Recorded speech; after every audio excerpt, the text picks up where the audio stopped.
Mets maintenant ta main dans ton sein et retire-la maintenant. Que vois-tu? Elle est blanche de lèpre. Mets encore ta main dans ton sein et sors-la.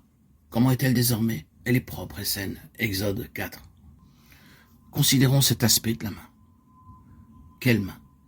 Cette main qui avait mis à mort l'Égyptien, cette main tachée par le sang, cette main de la force naturelle, cette main de l'autosuffisance, cette main qui représentait l'ancien Moïse et son échec. L'échec de l'énergie et de la conduite de sa propre volonté. Mais cette main à l'intérieur de ce qui est en toi même, Moïse. Vous pensez que c'est ce qui est naturel qui peut saisir la verge donnée par Dieu? Pensez-vous que c'est ce qui peut permettre d'introduire l'autorité céleste? Certainement pas. Cette main doit être nettoyée avant que vous puissiez prendre cette verge. L'intérieur doit être nettoyé, les taches doivent être enlevées. Toute cette propre énergie et cette autosuffisance doivent être retranchées. Moïse, dans ton sein et en toi-même, tu ressembles à cette main lépreuse. Est-ce que nous ne découvrons pas cela? N'est-ce pas semblable à ce qui est dans mon cœur? Comment sommes-nous? Exactement comme cela. Plus nous nous connaissons et nous voyons en nous-mêmes, et plus cela ressemble à la lèpre. Mais béni soit Dieu, il y a une purification pour Moïse. Il y avait eu un acte divin de purification. En cet instant, toute la signification de la croix, la parole de la croix prenait corps dans la vie de Moïse. Bien sûr, en type et en symbole. Désormais, cette main avait été nettoyée, ce cœur circoncis, la vie intérieure séparée même de la force de la chair et de sa suffisance.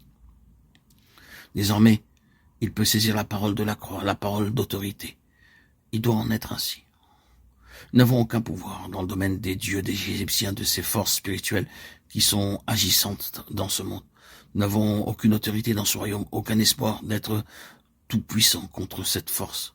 À moins que quelque chose n'arrive pour nous délivrer de nous-mêmes, de notre propre force, de notre suffisance propre et de nos propres cœurs. Après cela, il y a eu cette période si importante que je n'ose la traiter en ce moment. Israël sous la direction de Moïse. Ce fut un grand et constant antagonisme entre le céleste et le terrestre. Les 40 années d'une nation dans le désert typifiaient l'antagonisme du céleste et du terrestre, ouvertement en conflit. Ils avaient été amenés hors d'Égypte pour être un peuple céleste, pour avoir toutes leurs ressources, tout leur soutien et leur secours du ciel, pour être dans ce monde sans être de ce monde. Cette expérience peut être faite dans le désert. La pensée divine, c'était de donner une grande place pour le céleste. Il aurait eu un lieu pour le céleste dans ce désert. Tout du point de vue divin devait être céleste. Le peuple devait être constitué sur des principes célestes.